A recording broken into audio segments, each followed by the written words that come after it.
যে টাকা ইনভেস্ট করবে 20 করো, 10 করো, 5 করো, 1 লাখ করো, 5 লাখ করো, যাই করো, আমি 20,000 এক্সাম্পল দিচ্ছি, 20 হলো, ঠিক আছে?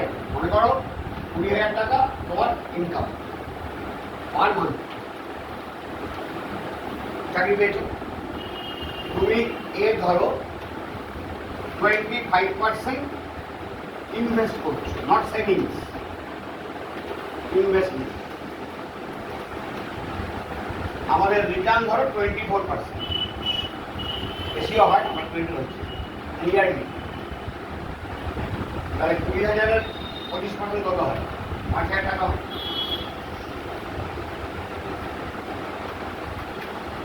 তাই তো 5,000 টাকা ইনভেস্ট করা মানে 5,000 ইন্টু 12 কত হবে? 8,000 টাকা ইনভেস্ট হচ্ছে প্রতি বছর।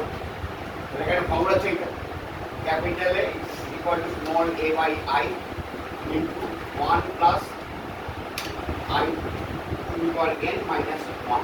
এখানে প্রতি বছর আমি বলছি।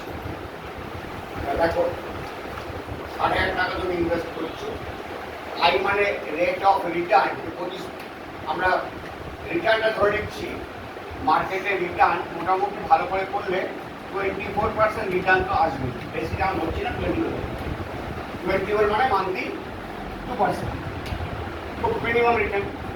তাহলে ডিভাইডেড বাই 0.24 মানে 24/100, 0.24 ডিভাইড হলো 1.24 টু দি পাওয়ার 5 ইয়ার্স করছি, 5 বছর ইনভেস্ট করছি। তাহলে এই অ্যামাউন্টটা কোথায় দাঁড়াবে আমার দেখতে হবে, ঠিক আছে?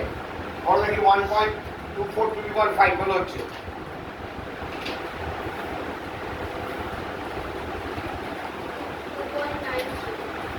কত? 2.93। হ্যাঁ, তাহলে এখানে 1 বাদ যাচ্ছে, তাহলে এটা এই ব্র্যাকেটটা আসছে 1.93, তাই তো? আর এটা ডিভাইড করো 60,000 বাই 1.24, সবাই করবি, বলেছি কেন? করতে পারো, হ্যাঁ? 2,50,000 থাকে, এটাকে গুণ করো 1.93।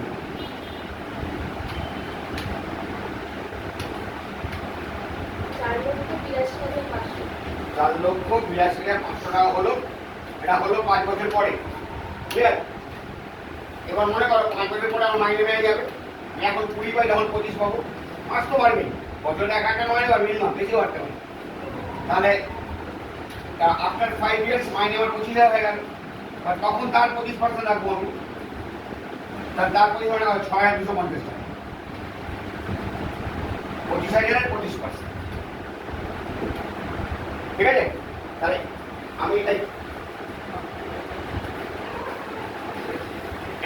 আমি রাখবো, এটা আমাকে রাখতে হয়, তাহলে আমি মান্থলি ইনভেস্ট করবো। তাহলে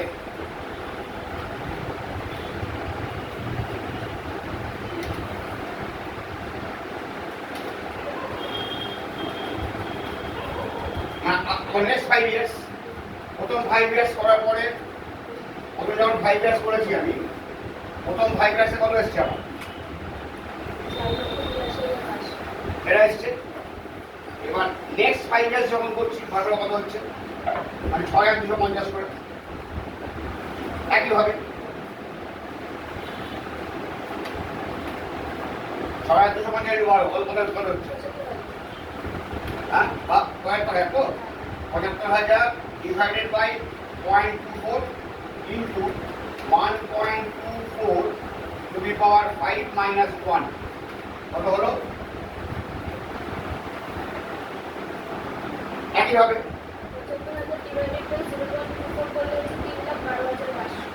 এই পার্টটা হচ্ছে 3,12,500, 3,12,500 ইন্টু,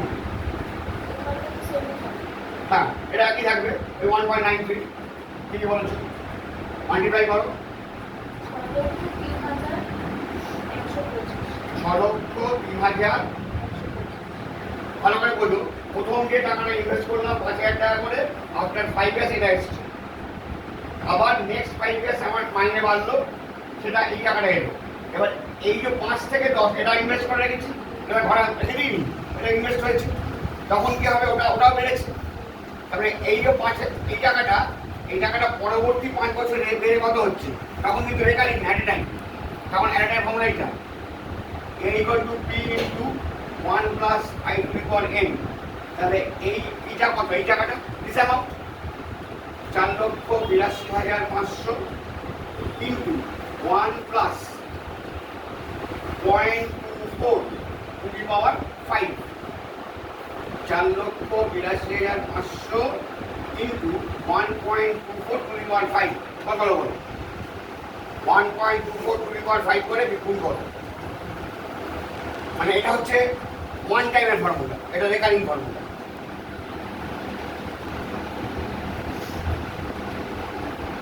কত হলো, 9,31,225। এইটা কত এসছে বলে 1.9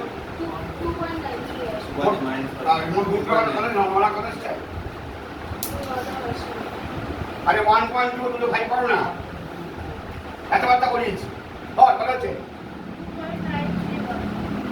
তাকে গুণ করো নাকি 14,13,725।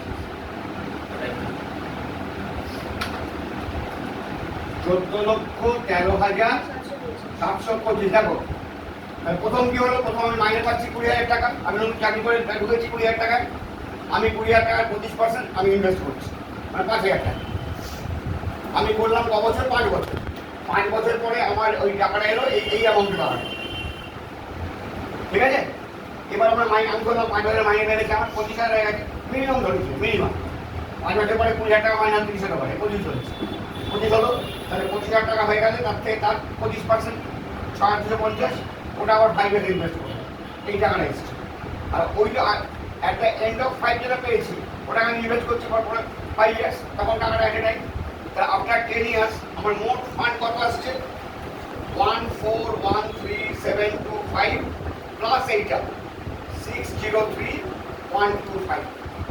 আর 10 বছর পরে আমার এই টাকা হাতে কত, যোগ কত, 14,13,725 আর 6,03,125, 2016,850। ভালো করে বললো, মাত্র 20,000 টাকা আমি মাসে মাইনে পাচ্ছি, তাতে আমার 10 বছর পরে 20,16,850 টাকা আমার ক্যাপিটাল। এবার 20 লক্ষ টাকা যে ক্যাপিটাল, তার 24% কত হয়,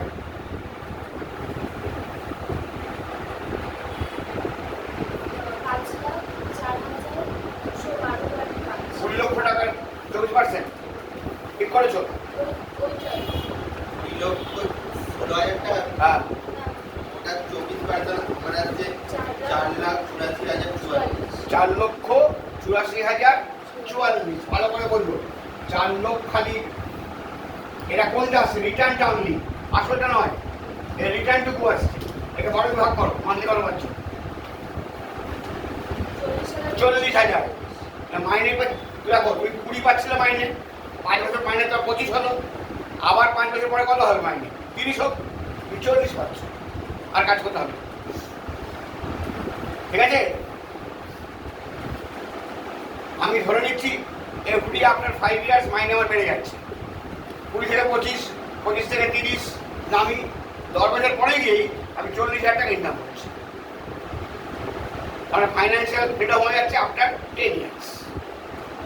কিন্তু ইনভেস্টমেন্টটা কিরকম সেটা জানতে হবে, এটা হচ্ছে ইনভেস্টমেন্টের নিয়ম।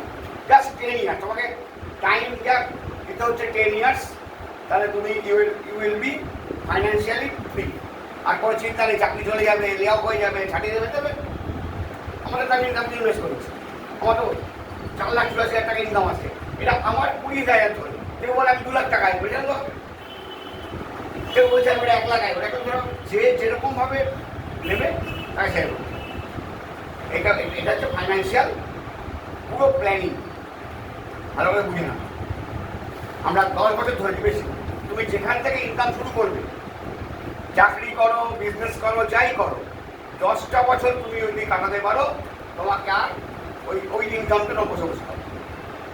এবার তুমি কাজ করলে আরো উন্নত হবে, বসে থাকবে, বসে তো থাকবে না, কাজ করবে, আরো ডেভেলপ হবে। তোমাকে তোমার টেনশন থাকবে, টেনশন ফ্রি, টেনশন ফ্রি। কিন্তু তোমাকে 25 কন্ডিশন হচ্ছে যে আমি ইনকাম করবো তার 25% ইনভেস্ট করবো, not savings, investment, stock market. তাহলে ইনভেস্টমেন্টটা বুঝতে হবে, যেখানে মোটামুটি ইয়ারলি রিটার্ন 24% এসে যায়, 24% রিটার্ন এসে যায়। ওকে, ভালো করে